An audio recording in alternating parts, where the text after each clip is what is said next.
हमारे चैनल में आपका बहुत बहुत स्वागत है। सभी को मेरा नमस्कार, राधे राधे। तो आज मैं शेयर करूंगी आपके साथ राधा रानी की एक प्यारी सी सच्ची घटना। तो आइए वीडियो शुरू करते हैं। तो देखिए, यह घटना है वृंदावन की। तो वृंदावन में एक सेठ जी रहते थे। उनका बहुत ही अच्छा व्यापार था और उनके पास 4 बेटे थे और वो बहुत ही पूजा पाठ करने वाले थे और राधा रानी के प्रिय भक्त थे। हमेशा राधा राधा नाम ही रहता था मुँह पर उनके। तो वो बड़े खुश थे, सब कुछ अच्छा था उनके घर में, बहुत ही अच्छा चल रहा था राधा रानी की कृपा से। धीरे धीरे जैसे जैसे समय निकला तो लड़कों की शादी हो गई। चारों बहुएं भी बहुत अच्छी आईं, चारों बहुएं बहुत अच्छी थीं, बहुत ही सेवा करती थीं। लेकिन सेठ जी जो थे वो पहले भी बहुत उदास रहते थे, लेकिन जब चारों लड़कों की शादी हो गई तो वो और ज़्यादा उदास रहने लगे। तभी वहाँ पर उनका जो व्यापार था, जहाँ पर काम होता था, तो वहाँ पर वो बैठे थे। तभी वहाँ पर एक ग्राहक आता है और कहता है कि सेठ जी, मैं जब भी आता हूँ मैं देखता हूँ कि आप हमेशा मुझे दुखी होते हैं, उदास होते हैं, जैसे कि घर में कोई बात है या आपको कोई बात परेशान कर रही है। अभी आपके बेटों की शादी हुई है, क्या आपकी बहुएं अच्छी नहीं आई हैं या कोई और दिक्कत है? तो सेठ जी कहती है, ना ना, मेरी बहुएं तो बहुत अच्छी हैं, बहुत ही संस्कारी बहू है मेरी। तो फिर बोले, फिर क्या परेशानी है? तो बोले, क्या आपको कोई बीमारी है, कुछ भी है? बोले, ना ना, मुझे तो कोई दिक्कत नहीं है, राधा रानी की कृपा है मेरे ऊपर। पर मुझे एक दुख है कि मेरे इस जीवन में मेरे पास 4 लड़के तो थे। मैं पहले भी सोचता था कि मेरे पास एक बेटी होनी चाहिए, लेकिन अब मुझे बहुत खलती है कि जब मैं मर जाऊंगा तो बेटी जो होती है, वो जो बेटी का प्यार होता है, तो बेटी हमारी जहाँ भी होती है वहीं से रोती आती है। तो मेरे मन में एक कसक है कि मेरी भी एक बेटी तो होती, या बेटी नहीं है, इसलिए मैं थोड़ा सा उदास रहता हूँ। और कहीं मैंने कोशिश भी की कि बेटी मिल जाए, तो मुझे बेटी नहीं मिली, मैं गोद रख लेता। अब इतना जीवन हो गया है कि अब मैं गोद रख नहीं सकता, अब मेरी खुद की बहुएं आ चुकी हैं, तो मैं क्या बेटी गोद रखूँगा? तो बोले, अच्छा अच्छा, ये बात है, इसलिए उदास रहती हो? बोले, मैंने आसपास भी सब में देखा, अगर कोई बेटी हो तो मैं उसको अपनी बेटी मानकर जो भी मुझसे होगा उस तरीके से करूँगा। तो वो जो ग्राहक था उसने देखा कि जितने वहाँ पे जो व्यापार था वहाँ पर सब जगह राधा रानी की तस्वीर लगी हुई थी। तो उन्होंने कहा, सेठ जी, आप क्या राधा रानी की पूजा करती हैं? तो सेठ जी बोले, हाँ, मैं राधा रानी की बहुत पूजा करता हूँ। तो कहा कि जब राधा रानी की पूजा करते हैं, वो जगत की लाली हैं, वो लाली, उन्हें लाली नाम से भी बोला जाता है, तो आप इतनी बड़े राधा रानी के भक्त होने के बाद उनको अपनी बेटी नहीं मान सकते? भगवान को किसी भी रूप में अपनाएं, जब राधा रानी के आप इतने भक्त हैं तो आप राधा रानी को अपनी बेटी मान लें। अब सेठ जी का भी दिमाग ठनक गया। सेठ जी ने कहा कि अरे, ये बात मेरे मन में क्यों नहीं आई? ये बात इसने मुझे बताई, मैं दिन भर राधा राधा करता रहता हूँ, तो मैंने अब राधा रानी को अपनी बेटी क्यों नहीं बनाया? तो सेठ जी बड़े खुश हुए कि इतना अच्छा विचार इसने मुझे दिया। सेठ जी भागे भागे गए और राधा रानी का एक विग्रह लेके आए। अब घर ले गए, बहुओं को आवाज़ लगाई, तो बहुएं आई, हाँ पिताजी। तो बोले, देखो, मैं ये राधा रानी लेके आया हूँ और आज से ये मेरी बेटी है और तुम इसकी अच्छे से सेवा करना, जैसे मेरी करते हो वैसे ही इसी की करना। पर सेठ जी ऐसे थे कि बहुएं तो सेवा करती थी, लेकिन सेठ जी रोज़ सुबह उठकर लाली के श्रृंगार, पूजा, सेवा, भोग, सारी चीज़ें करना, और रोज़ सुबह जाते टाइम बात करना। जब दुकान से आते थे तब भी पूछते थे, लाली ठीक है, लाली ठीक है। मतलब पूरा सेठ जी ने बिल्कुल ऐसा भाव कर लिया जैसे एक पिता अपनी बेटी के प्रति कर लेता है। हर त्योहार पे बहुओं को जो दिलवाना वही राधा रानी को दिलवाना, वही अपनी कि मैं अपनी लाली के लिए भी लाऊंगा। तो घर में जो भी आता था बहुओं के साथ राधा रानी के लिए भी आता था। तो सेठ जी अब तो कह रहे थे, मेरे जीवन में जो भी कमी थी राधा रानी के आने से अब वो कमी भी पूरी हो गई। मेरी बेटी नहीं थी, अब मेरे पास भी बेटी आ गई। तो तभी आया त्यौहार। तो तीज का त्यौहार था। तीज के त्यौहार में तो जो सेठ जी थे, जैसे बड़े बड़े सेठ होते हैं, तो उनके यहाँ मनहारिन आती है, आपने देखा होगा, पहले आती थी, अभी भी बहुत जगह आती हैं, चूड़ी पहनाने घर घर पे आती हैं। तो बड़े बड़े जो घर होते हैं वहाँ पे बहुएं नहीं जाती, वहाँ पे खुद चूड़ी वाली घर पे चूड़ी लेकर आती है। तो सेठ जी से बोली, सेठ जी, मैं चूड़ी पहनाने आई हूँ, पैसे दे दो। तो वो बोलते हैं कि अच्छा, तू पहना, मैं भी आता हूँ। तो बहुएं एक एक करके चूड़ी पहनने लगी। चारों बहुओं ने अपनी मनपसंद चूड़ियाँ पहन लीं और चारों बहुएं चल दी। अब सेठ जी वहाँ थे नहीं, तो उनके मन में ऐसा भाव भी नहीं आया कि चारों बहुओं ने पहन ली। अब जब वो जा ही रही थी मनारिन चूड़ी लेकर, तो सेठ जी को बाहर मिल गई तो सेठ जी ने कहा पहना दी चूड़ी? कहे हाँ पहना दी।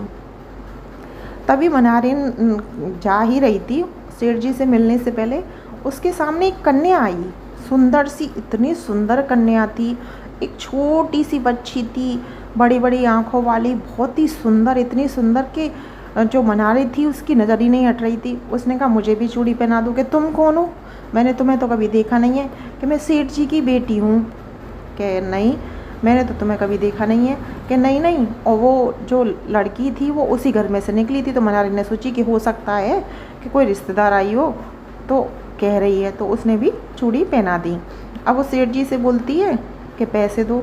तो उसने कहा कि चार लोगों ने चूड़ी पहनी थी, उसके हिसाब से सेठ जी ने पैसे दे दिए, क्योंकि वो हर त्योहार पे आती थी तो उन्हें पता थी। तो इस बार कुछ पैसे ज़्यादा हुए। तो सेठ जी बोले क्या चूड़ी महंगी कर दी है इस बार? तो बोलती है नहीं नहीं, जो रेट था वही है सेठ जी, मैंने तो महंगी ना की। तो फिर हर बार इतने पैसे लेती थी, इस बार ज़्यादा क्यों ले रही हो? कि हर बार तो मैं 4 लोगों को चूड़ी पहनाती थी, इस बार मैंने 5 लोगों को चूड़ी पहनाई है। तो सेठ जी कहते हैं मेरी तो 4 बहू है, 5वीं किसको तूने चूड़ी पहना दी? कि एक कन्या निकली थी तुम्हारे घर में से, वो कह रही थी मैं सेठ जी की बेटी हूँ, तो उसने चूड़ी पहन ली। अब आपके गेट में से निकली थी तो मैंने सोची आपके घर में से कोई होगी, तो मैंने उसको चूड़ी पहना दी। अब तो मुझे 5 के पैसे चाहिए। अब सेठ जी बोले मेरी तो 4 बहू हैं, ये 5वां कहाँ से आ गया? बोली मनारिन तू पैसे के लिए झूठ बोल रही है, मेरे घर में तो कोई नहीं है मेरी 4 बहुओं के अलावा, थोड़े से पैसों के लिए झूठ बोलने में शर्म नहीं आ रही? नहीं नहीं सेठ जी, मैं झूठ नहीं बोल रही हूँ, मैंने 5 को पहनाया, इससे पहले मैंने कभी आपसे पैसे ज़्यादा लिए? तो सेठ जी बोले मैं तुझे ज़्यादा पैसे तो नहीं दूंगा, तूने 4 को पहनाए हैं तो 4 के ही मैं तुझे पैसे दूंगा। तो मनारिन 4 के पैसे लेके चली गई। अब मनारिन घर पर चली गई, थोड़ा सा दुखी थी क्योंकि भाई उसने चूड़ी पहनाई थी, उसको पैसे नहीं मिले। उसके बाद सेठ जी सोचते रहे कि कौन सी ऐसी कन्या आई कि जिसने चूड़ी पहना दी और पैसे मांग रही थी।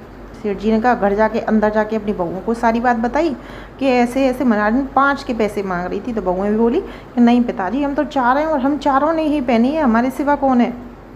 तो बोले अच्छा। तभी वो सेठ जी का जो नियम था राधा रानी का पूजा करने का, रात को पूजा सेवा की और रात में सेठ जी सो गए। अब सेठ जी सो गए तो सेठ जी के सपने में राधा रानी आई। अब राधा रानी आई सपने में, तो राधा रानी बहुत रो रही थी। तो सेठ जी सपने में ही बात करने लगे और सेठ जी बोले कि मुझसे ऐसा क्या गुनाह हो गया जो लाली तू रो रही है, क्योंकि वो बेटी मानते थे। तो अब वो रोने लगी। बहुत देर पूछने पर सेठ जी ने पूछा बता तो सही क्या हुआ? तो बोले सेठ जी से कहती है बस झूठा रिश्ता बनाया था, बहुओं का रिश्ता था तो बहुओं का निभाया, मुझे बेटी माना ही नहीं तो फिर रिश्ता क्यों बनाया मुझसे बेटी का? तो सेठ जी पूछती है मुझसे ऐसी क्या गलती हो गई, बता तो सही। तो राधा रानी बोलती हैं कि 4 बहुओं को चूड़ी पहना दी, लेकिन मेरे बारे में नहीं सोचा कि मुझे भी चूड़ी पहनानी है, कि मेरी एक बेटी भी है और बेटी ने खुद पहन ली तो उसके पैसे भी नहीं दिए। ये भी नहीं सोचा कि बेटी का मन होगा तो बेटी भी चूड़ी पहन लेगी। अब सेठ जी जो थे वो सपने में ही राधा रानी से ये सब बातें कर रहे थे। अब सेठ जी सपने में राधा रानी से बोलते हैं कि अब राधा रानी रो रही थी तो सेठ जी घबरा गए कि मुझसे बेटी एक ऐसा पाप हो गया, मैंने तो सोची नहीं कि 4 बहुओं के साथ मेरी एक बेटी भी है, मुझसे गलती हो गई, मुझे क्षमा कर दे। तो इस तरीके की जो परिस्थिति उनके सपने में बन रही थी, एकदम हड़बड़ा के वो उठे और बहुत ज़ोर से रोने लगे। अब रोने लगे, उनको समझ नहीं आया कि मैंने राधा रानी को बेटी तो बनाया लेकिन पिता का फर्ज नहीं निभाया।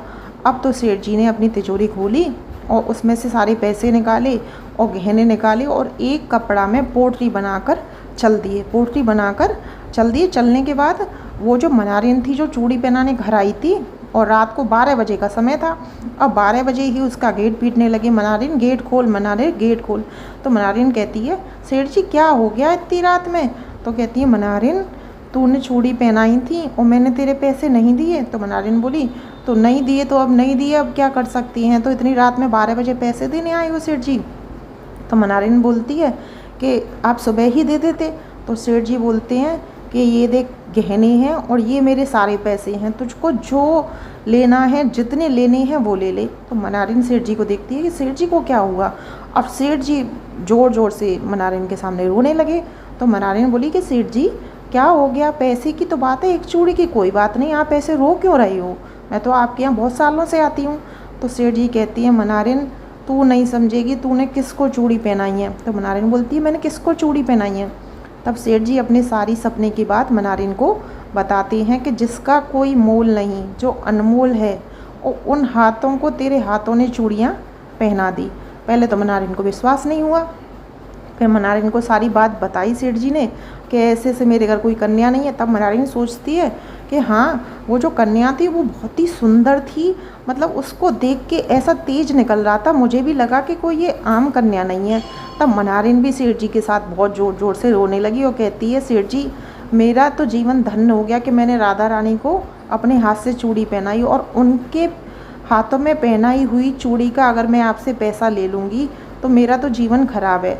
अब सेठ जी और मनारिन ज़ोर ज़ोर से रोने लगती हैं। सेठ जी कहते हैं ना, वो मेरी बेटी है, मैं तो तुझे पैसा ज़रूर दूंगा, क्योंकि मेरी बेटी है तो मैं पिता हूँ, और पिता का फ़र्ज बनता है कि वो अपनी बेटी का सारा खर्चा और सब कुछ खुद ही करे। तो राधा रानी, तो मनारिन जो थी वो भी सेठ जी की बात मान लेती है और पैसे ले लेती है। तो इस तरीके से भाव से जब सेठ जी ने राधा रानी को बेटी माना तो राधा रानी स्वयं आई बेटी के रूप में। तो ये थी आज की सच्ची घटना। वीडियो कैसी लगी कमेंट बॉक्स में ज़रूर बताएं।